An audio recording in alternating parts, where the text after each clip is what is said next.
नमस्कार, आप देख रहे हैं एबी न्यूज। दर्शकों, एबी न्यूज में आपका स्वागत है।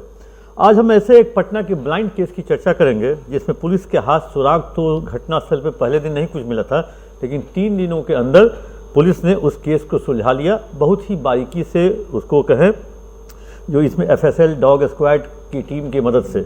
उससे पहले आपको हम ये ले चलें, जो पिछले 1-2 वर्षों से बिहार पुलिस ने जिस तरह से अनुसंधान का तरीका अपनाया है और इसका नेतृत्व एडीजी सीआईडी पारसनाथ के नेतृत्व में किया जा रहा है, क्योंकि किसी भी क्राइम सीन, खासकर बीएनएस के धारा में जिसमें 7 साल से ऊपर की सज़ा होती है, उस क्राइम सीन को प्रिजर्व करना, वहाँ एफएसएल की टीम के साथ पहुँचना, डॉग स्क्वाड की टीम के साथ पहुँचना, उसके बाद तफ्तीश और जाँच शुरू होती है।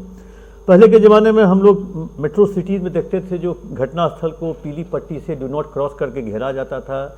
वहाँ की सीआईडी स्पेशल या एफएसएल की टीम आती थी, डॉग स्क्वाड आता था, और फिल्मों में भी देखते थे। आखिर पटना में ये पहले क्यों नहीं होता था, हम लोग भी सोचने को मजबूर थे, जो आखिर क्या कमी है, क्यों ऐसा होता है। क्या केवल ये मेट्रो सिटीज़ में ही ऐसा होता है? नहीं, क्योंकि पटना में भी होता था। लेकिन अब इन दिनों बिहार पुलिस ने कहें जो हर वैसे क्राइम सीन को या स्थल को प्रिजर्व करना स्टार्ट कर दिया है। एफएसएल की टीम को तुरंत अरेस्ट करवाया जाता है, डॉग स्क्वाड की टीम पहुंचती है, और कहीं जो डीएसपी के नेतृत्व में, उसके नीचे नहीं, डीएसपी के नेतृत्व में उस घटनास्थल का निरीक्षण होता है एक एक बारीकी के साथ, और तब उसका फलाफल देखने को मिलता भी है। पहले के ज़माने में ओरल एविडेंस होते थे। ओरल एविडेंस का कोई वैल्यू नहीं, केवल गवाही। 4 लोगों के घटनास्थल पर जाके आपने चौहद्दी, उत्तर में किसका मकान, दक्षिण में किसका मकान, पूरब में किसका मकान, पश्चिम में किसका मकान, अब वहाँ मौजूद 2-4 लोगों से बातचीत करने के बाद वही ओरल एविडेंस के आधार पर पुलिस तफ्तीश करती थी। लेकिन अब ओरल एविडेंस नहीं चलता। वो घटनास्थल पे साक्ष्य जो मिलते हैं, उसके बाद खोखा, पिलेट्स, या कहें ब्लड स्टेन, या कहें जो खून के धब्बे, तरह तरह के कई चीज़ों को इकट्ठा करके तब मुजरिम तक पहुंचा जाता है, और या कहें जो अपराधियों तक। पटना सिटी के बाईपास थाना क्षेत्र में एक 22 तारीख को एक लड़की गायब होती है, 10 साल की एक बच्ची। वो सुबह दूध देने जाती है। वो दूध देने के बाद शाम तक नहीं लौटती है, देर रात तक नहीं लौटती है। स्कूल ड्रेस में ही बच्ची निकलती थी और वहाँ पे निकलती है। लेकिन 23 तारीख को सुबह 7 बजे उसके घर से 200 मीटर की दूरी पर उस बच्ची की डेड बॉडी मिलती है। बच्ची का चेहरा या माथा कहें पूरा कुचला हुआ। बच्ची को एक कंबल नुमा जो टाइप था उससे उस पर लपेटा हुआ, और जो कंबल से जो बाद का पार्ट बच गया था उसको एक झोला में लपेटकर, और एक कहें जो एक लाल रंग के गमछे को बीच से फाड़ कर उस कंबल को बांध दिया गया था।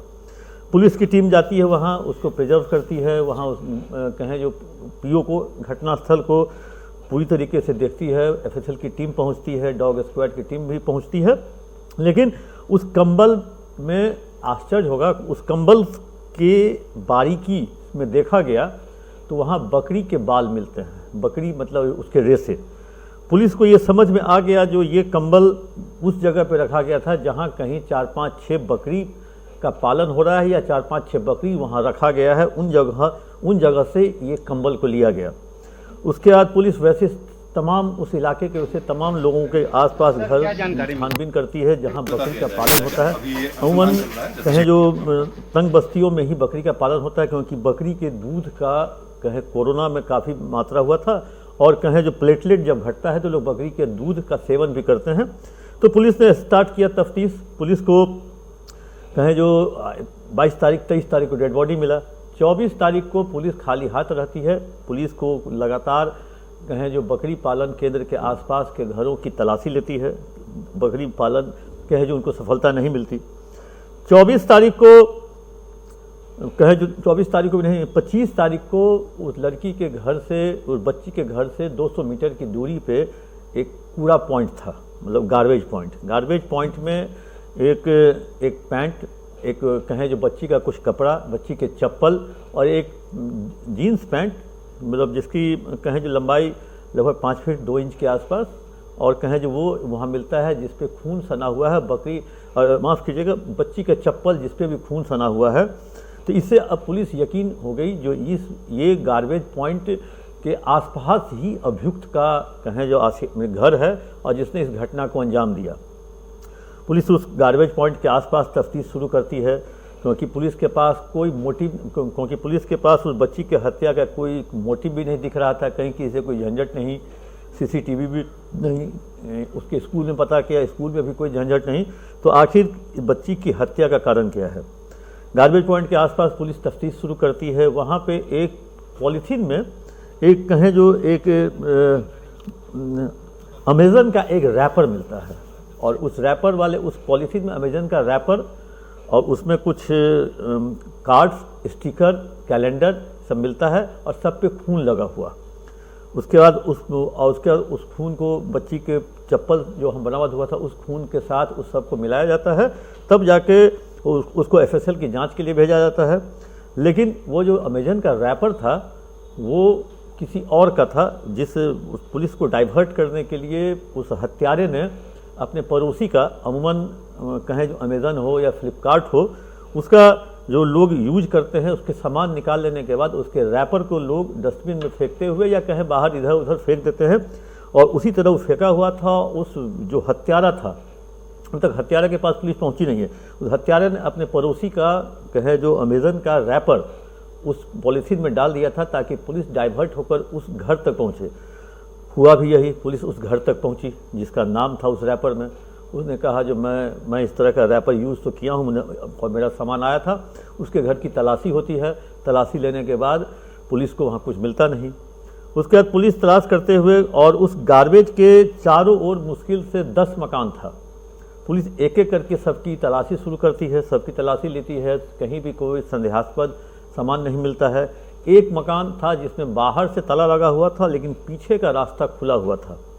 तब पीछे के रास्ते वाले जो रास्ता था उसको खुलवाया गया, ज़बरदस्ती, उसको कहें जोर ज़बरदस्ती के साथ, और वो रास्ते के बगल में सटा हुआ वो मकान के बगल में सटा हुआ एक 4 फीट का एक रास्ता था, और पटना सिटी की तंग गलियाँ हैं वहाँ, और वो एक 4 फीट का एक रास्ता था, और उस रास्ते पे 4-5 बकरी वहाँ बंधा हुआ था, जो वहाँ पे उसको चारा दिया गया था, और वहाँ पे वो बकरियाँ चल रही थी, वहाँ बकरियाँ बंधी हुई थी, और बकरियाँ बंधी हुई थी। पुलिस को लगा जो अब हम लोग लीड लेने जा रहे हैं, हम लोग अब सही जगह पे पहुँच रहे हैं।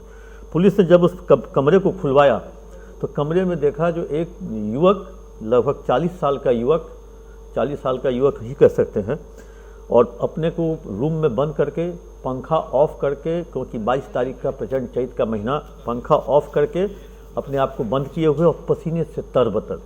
वो पसीने से तरबतर इसलिए था क्योंकि उस मोहल्ले में पुलिस की गतिविधि थी, और पुलिस की गतिविधि पर वो नज़र रखे हुए था और सुन रहा था पुलिस क्या कुछ कर रही थी। और पुलिस क्या कुछ कर रही थी, पुलिस ने दरवाज़ा खुलवाया। उसके बाद, इस घटना के बाद सीनियर एसपी ने एक एसआईटी का गठन किया था। एसआईटी का गठन कहें जो पटना सिटी के एसडीपीओ 2 डॉक्टर गौरव कर रहे थे, और उस एसआईटी में 2018 और 20 बैच के जो 4 थे टीओपी प्रभारी, उसको उस एसआईटी में लाया गया था। वैसे 2018-20 बैच के कहें प्रभारी या टीओपी प्रभारी या सब इंस्पेक्टर पर लगातार प्रश्न उठता रहा है, जो आखिर इसकी पोस्टिंग ऑफिसर इंचार्ज या टीओपी प्रभारी के रूप में क्यों की जाती है। लेकिन उस एसआईटी में यही 2018 और 20 बैच के जो पदाधिकारी थे, उसने इस पूरे केस को क्रैक किया। क्योंकि गार्बेज के ढेर पे एक तकिया का खोल मिला था जिसपे ब्लड के थे चिन्ह, उस तकिया के खोल के बदले में रिप्लेसमेंट में उसने एक नए तकिया का खोल वहाँ रखा था। उसी एसआईटी की टीम में से एक सब इंस्पेक्टर ने उस युवक से पूछा जो ये तकिया का खोल कब खरीदे हो, तो कहा 2-3 दिन पहले। तब पुलिस को और शक गहरा हुआ, जो वहाँ गार्बेज पॉइंट पे एक तकिया का खोल मिला जिसमें खून, ये, और यहाँ पे फिर नया तकिया का खोल। उसके बाद उस तकिया के खोल को जब निकाला गया तो उस तकिए पर खून के धब्बे मिले। तब पुलिस यकीन हो गया जो इसी तकिए के पर ही उस बच्ची की हत्या की गई। उसके बाद उसने पुलिस के सामने कबूल कर लिया जो उसने ही उस बच्ची को अगवा किया था, और उसके साथ गलत नीयत से उसके साथ कुछ करने की नीयत से उस बच्ची ने विरोध किया। तब घर में रखे जो लोढ़ा होता है, जो पुराने जमाने में जो मसाला पीसते थे, उससे उस लड़की के माथे पे, सर पे कुचल कर उसकी हत्या कर दी। और हत्या करने के बाद उस सब को वहाँ जाके फेंक आया बांध कर, और वहीं बकरी जहाँ रखा हुआ था वहाँ एक छोटा सा कंबल था, उसी कंबल में उसको बांध कर और एक झोले में नीचे से पैर को ढककर, और उसके बाद उसको जाके वहाँ फेंक आया। आखिरकार इससे पूछा गया जो आखिर तुम इस बच्ची को कैसे पकड़े, वो उस मोहल्ले में पिछले 7 वर्षों से ठेले पर छोटे छोटे बच्चों के लिए कैलेंडर, स्टिकर या छोटे छोटे बच्चों को जो लुभाने वाले जो कैलेंडर होते हैं, कार्ड्स होते हैं, कैलेंडर होते हैं, इन सब चीज़ों की बिक्री वो करता था और छोटे बच्चे उस कहें जो ठेले की तरफ जाते थे और उसको वो बेचा करता था। 1.5 महीना से उस व्यक्ति, या उसका नाम शायद हमको याद नहीं आ रहा है उसका नाम क्या था, लेकिन जो भी था नाम,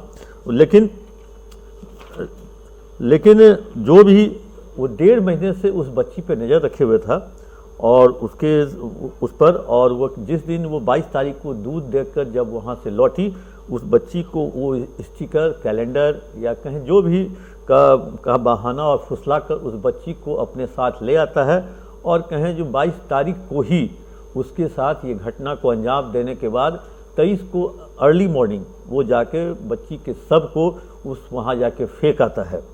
लेकिन आप ये इसमें 2 महत्वपूर्ण यही है, जो बकरी का बाल ने ये साबित कर दिया, जो कहीं आसपास जहाँ बकरी रह रहा है, बकरी का जहाँ पालन हो रहा है, वहीं आसपास इस घटना स्थल है, क्योंकि असली घटना स्थल यहाँ बकरी पालन हो रहा था वहाँ है, और दूसरा घटना स्थल जानबूझ के जो क्रिएटेड या प्लांटेड घटना स्थल वो था जहाँ बच्ची का शव मिला।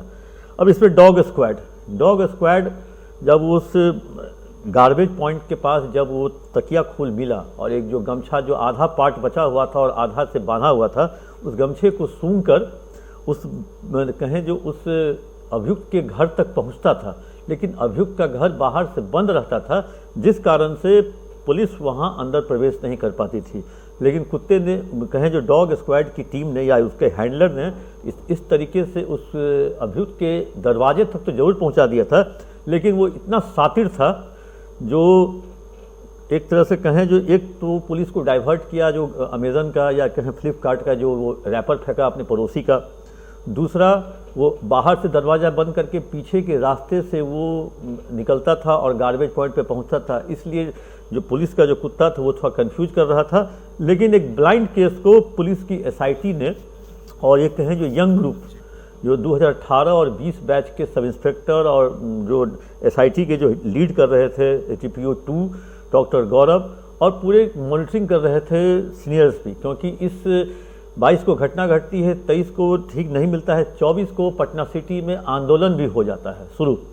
और अगर ये 2 दिन और अगर ऐसा होता तो शायद पटना में उसी तरह का आंदोलन होता जो पटना में जो नीट छात्रा के मामले में जिस तरह आंदोलन हो गया था। तो नीट छात्रा के आंदोलन और नीट छात्रा के मामले से सबक लेने के बाद पुलिस ने इस तरीके से इस केस को कहें जो सॉल्व किया, जो अगर समय पर सॉल्व नहीं हो पाता तो एक बार फिर पटना पुलिस या कहें बिहार पुलिस की भद पिटती, जो एक कहें कहीं, और क्योंकि नई सरकार ने एक तरह से पदभार ग्रहण कर लिया था, उसके बाद इस तरह की अगर भद पिटती तो पुलिस की भद पिटती, सरकार की भद पिटती। लेकिन एक ब्लाइंड केस को पटना पुलिस ने इतने बारीकी से एफएसएल की टीम, डॉग स्क्वाड की टीम और युवा जो थे नेतृत्वकर्ता और युवा जो सब इंस्पेक्टर उसके टीम ने इस केस को सुलझा लिया। और वैसे भी कहा गया है जो अगर आप आज के डेट में अगर एफएसएल और डॉग स्क्वाड की टीम के साथ अगर आप घटना स्थल पर नहीं जाते हैं तो उस घटना स्थल पर जाना उसके बाद बेकार है।